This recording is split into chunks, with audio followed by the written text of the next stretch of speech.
Alright, welcome mga ka-watchman at mga kababayan at pagpupugay sa ating mahal na komentaristang namamayapa na si Captain Silapid, ano? Ay ito isang pagpahalaga sa kanyang mga naiwang mga salita na binitiwan tungkol doon sa ating nagdaang administrasyon sa former President Duterte, ano? Babas na totoo sa bibig ni Duterte, mga kaibigan. Ayuhan niya dito na, marami ng trabaho. Di sa Pogo, hindi ginuwi. So ito, at madagdagan ko lang yung sinasabi ni Kapir Silapid, no, tungkol doon naman sa walang natupad, ano? Mayroon din pala siyang pangako doon sa mga OFW, no, hindi na mga ibang bayan. Sinasabi naman ni Kapersi ay walang natupad yung sa federal, ano? Balikan natin yung federal. At idagdag naman natin yung drugs on war, no? War on drugs. So ito yung mga sinasabi doon ni Kapersi at ilan lang yun sa mga pinangako niya na walang natupad.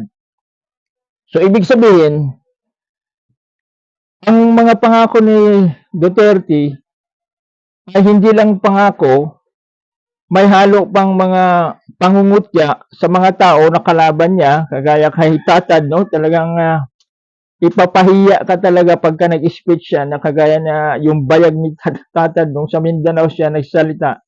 Tapos nandiyan pa si nakasama pa doon si Vice Laney, no?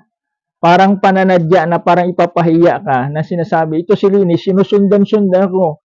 Yung para bang i-downgrade niya na sumusunod-sunod si Rini at tinatapik pa niya, no? Nasa kuang ka, nasa public, ano?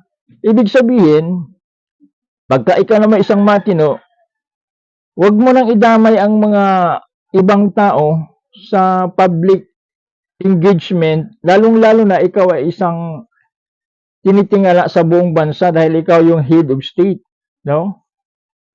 Yun ang mga salita na hindi naangkop sa isang presidente na ginagalang at na tinitingala ng mga idol nila. Sabi nga ni Kapersi, si Digongyo, no? Dahil ako nabudol din doon, ano, dahil taga Mindanao ako, at natuwang-tuwa naman ang magkakaroon po the first time ng isang presidente sa Mindanao, no? Nabudol nga. Pero pinagkuhan ko lang yun, tawag dito, at binigyan ko lang ng palugit, no? Kaya nga parang galit tayo kay Trillanes. So balik tayo doon, ang una ang kasinungalingan, pangalawa naman yung walang respeto sa kapwa-tao, no? O para bang bara-bara at barumbado ang dating niya, no? Yung papahiya yung kalaban kagaya kay Tatad noon, paulit-ulit yung bayag ni Tatad na pinagdiskitahan niya, at saka yung parang pag-downgrade yung kay Leni Robredo na ipapahiya niya sa pamamagitan ng biro, no? Pero parang hindi nararapat na ginagawan mong pulutan ang isang opisyal na itatapik mo doon sa mga speaking engagement mo na sinusundan-sundan daw siya ni Leni, no? So, ito naman, ang nangyari naman doon sa Canada to sa Hong Kong, ano? Napansin ko lang to doon sa kay Nabor, yung kaibigan ko na malagi kami nagkukwentuhan. Napansin niya yung paghalik doon sa isang babae na may asawa pala noon, ano? Ang tagal noon, ang tagal. Ang tagal na humalik ng babae dahil siyempre, hindi naman naaayon yun sa isang presidente na gawin mo yun sa public. Pwede siguro sa inuman o kaya doon sa mga birthday party. No? Talagang ang sagwa nga pala iisipin, ano? Parang sabi nga ng isang aslista, parang may psychopathic, ano? So, ang nangyari, nagpapatawa siya pero hindi siya disente, parang may kabastusan, ano? Dahil ikaw public official ka, no? Makipag lips to lips ka o kaya sa labi pa ata talaga yun eh. Kaya ang babae parang ayaw talaga niyang humalik dahil siyempre may asawa yan. Tinatanong pa niya kung may asawa, sabi naman may asawa. Ano? Yung mga kabastusan, ano? kumpleto siya ng kaugalian na nasa masabi natin sa demonyo sa Biblia, basahin natin yan, ano. Ngayon, ang sabi ko sa demonyo, dahil ang pagpatay ng tao ay hindi pinapayagan na sa panahon ni Kristo.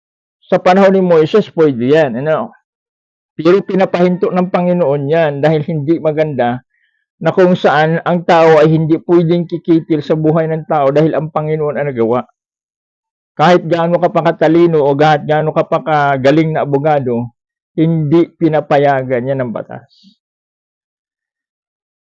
At ito pa ang isang masagwa, yung babae na panahon ni Pugoy sa Davao, di ba? Na critics nga yun ng ng Australia na parang nag-comment pa siya doon sa namatay na kung pwede nga siya pang mauna doon, parang ganun ata eh. Pag pipilahan kasi sila sa Pugoy, no, nabalikan lang natin yan, ano.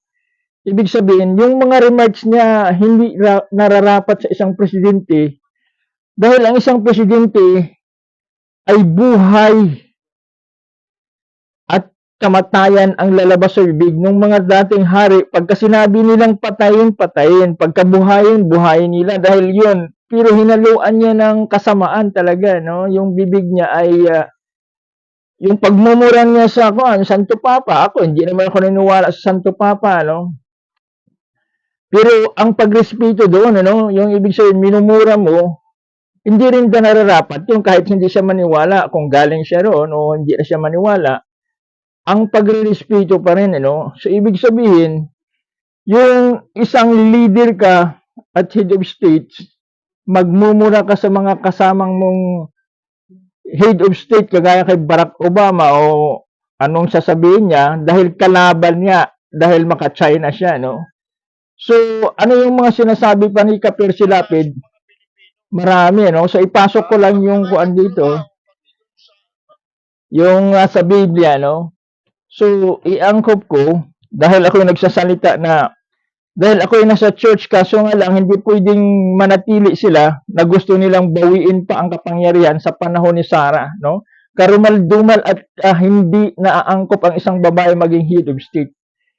Kaya tigilan na natin at hindi na natin, nagsisisi nga si Digong eh, na bakit hindi tumakbo si Sara na presidente, parang gusto pa nilang i-maintain at yung mga nag-aakala na maging presidente si Sara, nagkakamali sila at ayaw papayagan ng Panginoon na ang kasamaan ay mangibabaw. Dahil nakontrol niya ang kasamaan. Bakit masama? Unang-una mga kababayan, ba't na nagkakaroon ako ng lakas? Dahil masama talaga ang pumatay. Kahit sinong matinong tao, kahit naman sa batas dahil abogado at judge siya, hindi pwede talagang kukunin ang buhay ng tao. Kahit nga i-presume pa siyang innocence until found. Mataas na nga antas ngayon na hingiin ni Remulla, no? Ni SOG Remulla, no? Certain amount of certainty. Certain, no? Hindi na siyang probable, no? Hindi na yung mga prueba-prueba lang, kundi talagang certainty, no? So, basahin ko lang yung nasasabi dito sa Biblia, no?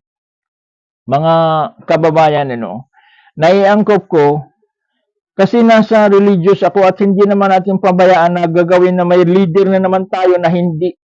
At hindi na pwedeng mangyayari na may leader tayong babae dahil karumal-dumal yun, na ikaw isang babae gawan mong sarili mong lalaki at na ang lalaki mag-asawa sa babae, ayun ay karumal-dumal doon sa Panginoon at hindi pwedeng haharian tayo ng isang leader na babae dahil hindi nararapat yun kailan pa man sa mga bansang masigla, no? So, ibabahagi ko lang ito mga kawatsman na hindi na tayo pwedeng magpapaalipin pa sa mga Duterte dahil tapos na yung kanilang maligayang araw ng mga panahon na mamayagpag sila, no? Kasi ako, parang nasubo talaga ako doon sa mga pinatay, na ilang libo na hindi binigyan ng pagkakataon na demokrasya naman sana tayo. Malayang bansa tayo at niluloko pa yung mga sundalo at binigyan pa ng mga posisyon para naman mauto. at nauto nga dahil ang iba gusto naman nila ng power, ano? Akala kasi nila kung talagang ang mga nasa pamahalaan natin, yun ay propesyon nila, hindi sila magpauto na magpaalipin na para silang sariling sundalo o utusan ni Digong, ano? So, doon dapat ang loyalty nila sa bansa at sa constitution, hindi doon kay Digong. Ang nangyari, yung iba nagpaalipin na kay Digong, nanginginig na kagaya kay Bungo, ano? Si Bungo talagang kuan niya yun. Kahit kailan hindi hiwalay sa kanya yun dahil alam niya ang lahat ng mga sikreto, no? So, basahin ko lang dito sa John chapter 8 verse 44, no? Mga kawatsman, hindi natin parang pamasamain ang Biblia at sa politika dahil ito'y magkaiba. Pero i-pattern ko lang dahil ang religion kasama naman ang gobyerno, ano? At ang gobyerno naman ay pinapalalangin ng religion. So, binabatay rin natin dahil ang Biblia ay tinuturo din sa ating pamahalaan para ang ating pamahalaan ay matuwid at hindi na natin pwedeng mangyayari at hindi na pwedeng mangyayari na magkakaroon pa ng patayan at ayaw ni Bongbong yan. Iba si Bongbong pagdating doon, ano? Ang approach niya. Kaya nga natutuwa ako doon panahon sa pagpunta ni Rimulya. Kaso nga lang tumagilid, tumiklop ulit, ano? Para bang may usapan pa na tumiklop ulit sa ICC. Kaya basahin ko muna itong 44, ano? Adyan, para iangkop ko doon bakit masabi ko na demonyo, no? Ang mga gawa, no? Hindi naman totally demonyo, pero yung gawa niya ay sa demonyo. Verse 44 sa John chapter 8, ano? Ye are of your father, the devil, no? Demonyo, o diablo, no? Kaya, kayo sa inyong ama, kayo sa inyong amang diablo, no? Ye are of your father, the devil. And the lust of your father you will do. He will a murder from the beginning, no? Sa umpisa pa lang, mamamatay tao na siya, no? And abode not in the truth because there is no truth in him. At hindi siya natili sa katotohanan dahil hindi siya naniniwala sa katotohanan, no? Totoo naman yan. He speaketh in a lie. He speaketh not of his own, but he is a liar and the father of it. Di talaga siya naniniwala sa katotohanan dahil siya isang kasinungaling. Totoo yun mga kawatsman at mga kababayan, ano? Na talagang ang kasinungalingan na sinasabi ni Percy Lapid. Kaya sinabi nga niya kay Bongbong Marcos, mag-ingat ka sa sinasabi niya, susuportahan ka dahil kabaliktaran yan. At ako'y naniwala na walang natupad doon sa sinasabi niya. Ang hindi natupad niya, na sinasabi niya gawing federal, tuwang-tuwang drugs, mas lalong lumala, tulinada yung pumasok, pero nasa kuan yan, mayroong question mark doon sa mga tulinadang pamang pumapasok, ano? Parang tahimik siya pagdating doon dahil ang mga Chinese pala nasa likod niya. Ito na yun, kasama pa yung controversial na dati niyang secretary, ano, na Chinese, si Michael Yang, ano, na nililink naman nila Kanyas doon sa droga na involved naman sa Parmali doon sa face mask na binibili ng milyon-milyon na inimbestiga na Senador Dick Gordon, ano? Kaya nga doon nagkakaroon ng mga tinatawag na malaking question mark, lalong-lalo na doon nag-umpisa ang pagkatuklas ko kay Duterte ng kasamaan talaga na talagang nasa kanya ang katangian ng demonyo, no? Dahil ang demonyo ay pumapatay. Dati pa naman no? From the very beginning, sinasabi sa John chapter 8 verse 44, ye are of the devil, no? Dahil ang kanyang kaugalingan ay pumapatay ng pumapatay, no? Demokrasya tayo, pumapatay ng kapwa Pilipino, pero ang mga Chinese, pinapakawalan niya. Yung mga Chinese na gumagawa na ang barko naghatid nga doon sa Villanueva pa nga noon, na doon sa Liti, binabagsak ang ang mga drugs, no, mga cocaine, methamphetamine, ano. At ganoon din naman ang yung dito naman sa Cavite na si Paeldon pa yung kuan, natamimi, tahimik din dahil ang daming takot kay Duterte, no. Lalo na yung media, takot din yun. At dito naman sa Valenzuela, no, yung container ata yun, container man, no, na nawala rin, no. So, yung mga sindikato, alam naman natin na ang nasa likod ng mga kay Duterte, mga Chinese, ano. Siguro mga Chinese siya dahil ang mga Chinese madaling takutin din dahil hindi naman sila taga rito kagaya kay Bongo, no. Hindi naman talaga yon dito siguro sinilang. Kay Michael Yang, bakit nagkakaroon ng Michael Yang? Sabi nga ni Gordon at ibang senador natin na bawal sa batas na magkaroon ka ng isang kabinete na hindi Pilipino, no? At alam na natin kung ano ang patakbo, napakalaking question mark, no? Na laban siya sa droga, pero pagdating sa mga droga ng tulinada, tamimi at tahimik pati ang media. Laban siya sa komunista, pero kaibigan niya ang China na pinakalulo ng mga komunista. Mga kaibigan na kawatsman, hindi na tayo magpauto. No?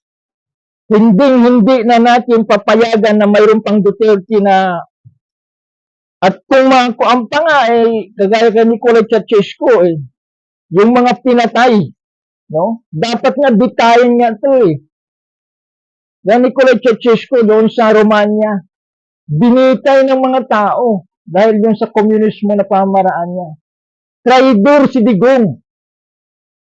Ang China, akala natin na ang Jutski, pagpunta doon, ilalagay niya, tutuhanin niya, kaya nga hinahanap ni Trillanes nasaan na, Mr. Duterte, yung pangako mo sa West Philippines na ilagay mo yung bandera ng Pilipinas doon sa Chinese.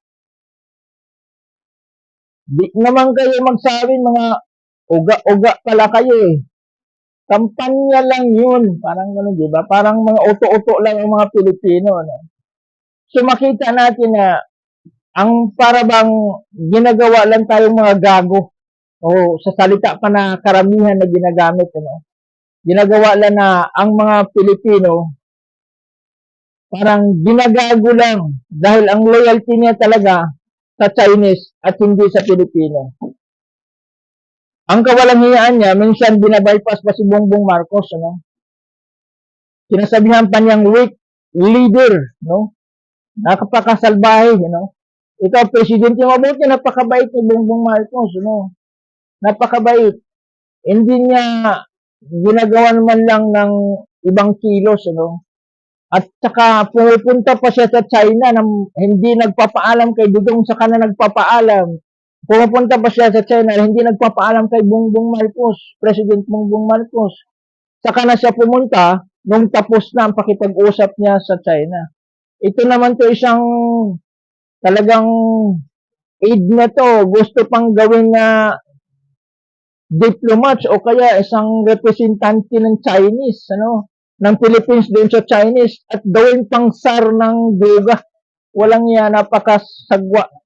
Si Bongbong Marcos na nga ang ayaw ng ganyang na sistema, Talagang, ang ibig sabihin doon, ang kasama ni Duterte, di ko alam kung umabot sa langit Dahil ang Panginoon, nag-aabin siya pagka yung mga dugo ng mga nangamatay, kahit siguro sabihin natin na galing sa Davao, ilinya, lira papunta rito sa Maynila, ang mga bangkay na pinatay niya panahon pa ng pag-imbestiga ng Laila de Lima, Diyan nagkakaroon ng kung anong misteryo, kalbaryo ng buhay ni Laila de Lima, nung panahon na inimbestigahan niya, at saka na panahon ng misteryo naman ni Trillanes, ng panahon ni Las Cañas, Matubato, at Hasierto. Mga kawatsman o mga kababayan, titingnan na lang niyo doon. Doon ako na napakasalbahe talaga, pinatay pa nila talaga yung isang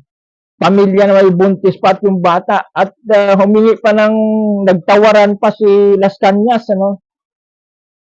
na yung bata sana na isa, na bago nila patayin lahat sa laot, na nilalagyan niya nila ng bato ang bituka, pinasakan na ng bato para umailalim. Nakipagtawanan pa sila sa kanya doon sa mga kasamahan niya, no? Na sinugo ni Duterte, no? Na yung batang isa dadalhin niya doon sa Davao ay sa Butuan, no? Para maligtas ang bata at siyang maiiwan na lang na isasalba niya para may maiwan man sa pamilya. Pati yung buntis na nanay sinama nila, no? Yung bata sana na isa na 7 years old o 8 years old, pero hindi nila pinayagan. Sinama pa rin nila dahil magsasabi daw pagka lumaki, nakikita sila at makikilala, baka gagantihan sila. Hindi lang yan ang pinatay, mayroon pa sa Zamboanga at saka yung pinaghinalaan na terorista, no? Yung pamilya na dinukot rin. At saka yung mga Muslim na nabudol din, no? Kasi sabi ni Las Cañas o Matubato, binumba nila yung mosque. Nagpakilala pang Muslim tong kuan na to no?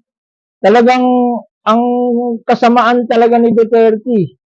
Nagpakilala siyang Muslim pero hindi niya nirespeto ang mosque. Kahit naman hindi ako nagsisimba sa Muslim o kaya yung asawa ko lang isang Muslim pero nirerespeto ko. Nasa constitution yan ang pagrespeto ng isang religion dahil separate yun. Hindi natin kaaway ang religion. Ang religion ay isang pagtuturo ng kabutihan at kabanalan para matuwid si Duterte. At ito naman si mabagit natin na religion, ito naman si Kibuloy, hindi man lang tinuruan si Digong kung ano yung tamang kaugalian na yung pagpatay. Ang mga pinatay niya ay hindi siya dapat pumatay. No? Di man lang, pare, ano bang mga password nila, Diggs o kaya Mayor, no?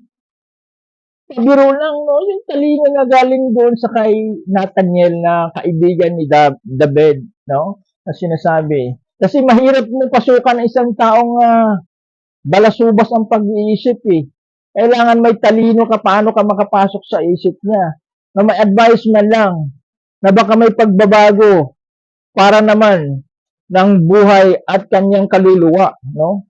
Pero sa tingin ko, hindi na mababago Parang hindi rin tatalab pagka sinabihan ni Kibuloy dahil alam niya ang buhay rin ni Kibuloy kung ano Kaya, ang kuang ko lang kung si Kibuloy sagutin ang katangian ni Duterte ay napasok doon sa John chapter 8, verse 44, dahil nagkakaroon din ng murder, kasinungalingan, and father of liars, no? Sa kasinungalingan, no? Yung last, no? Murderers, liars, and lust of your father, at kasamaan, at mga panalilita na magaspang. So, yung sa mga bagay na yon, hindi ko naman sasabihin na i-judge ko ang isang tao, mga kababayan, pero naangkop natin dan pinapattern natin doon sa ginagawa ng tao at ganun din naman ang batas natin na yung talagang karumal-dumal yung ginawa niya, pinatay niya ang mga tao at hindi niya binigyan ng pagkakataon na hindi naman tayo satanism o kaya authoritarianism, communism, kundi tayo ay isang demokrasya for the people and by the people at ginagalang ang pinakamataas na degree ng human rights, no? Nasaan na ang inherent right ng mga tao? Inapakan, binakunahan kahit ayaw. Talagang ang demonyo, ang China nagpanukala, ang mga tao na deceive. Akala talagang natotoo yun. Panukala ni Satanas to kill, destroy. At nagtagumpay naman sila. Nabudol nila mga tao. Kasi yun ang purpose nila. No? Winala nila yung rights na makapag-complain at sinama pa ang media, ang UN, at ang lahat, no? Para magkakaisa at ang mali, yung mga sumusuway at hindi magpabakuna at yung mga nagki-question, pero tinanggal nila yung rights na pag-complain o kaya pag-file ng kaso. Ang ginagawa pa nila, minamasama pa kung magpunta ka sa isang bansa na walang balansi, kailangan sila lang ang sundin. Yun ang tugma sa komunista. Pwede ka makapasok sa kanila pero wag kang magsasabi magawa ng laban sa komunista. Pero kung silang papasok sa atin dito na demokrasya, pwede silang gagawa ng kung ano-ano ang mga gagawin nila dahil malaya tayo. Pero kung ikaw ang papasok sa kanila, yun ang ginawa ni Xi Jinping at mayroong video doon ang Pope at saka yung ibang mayaman nagkakaisa at nandoon binigay ni Xi Jinping ang pinakamalaking pera doon sa balita ng Veritas, no? So mga ka-watchman, no? Mga kababayan, ito lang dahil napakalaking partisana ni Percy Lapid sa pagpahayag ng demokrasya at kalayaan. Pwede naman magsalita ang tao na mabubuhay pa dahil mayroon tayong batas. Kung may pagkakamali, kasuhan. Pailan ng kaso, huwag patayin. At tuwang-tuwa naman ito si Bantag, no? Dahil alam niya mamamatay tao. Sinisisi pa si Bubong, buti pa si Digong dahil mamamatay tao.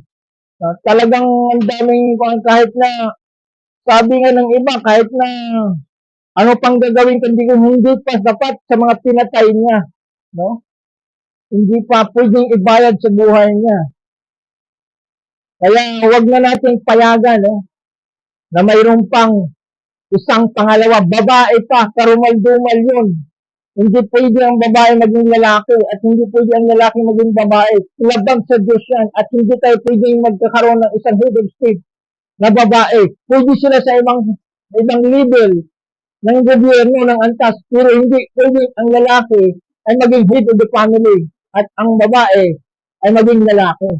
So, thank you mga ka-watchman at sana ang bansa natin ay mapunta sa direksyon dahil naharap tayo ng West Philippine Sea na sinasabi ng Panginoon sa huling mga panahon at ito yun kasama sa Great Tribulation and Day of the Lord. Thank you.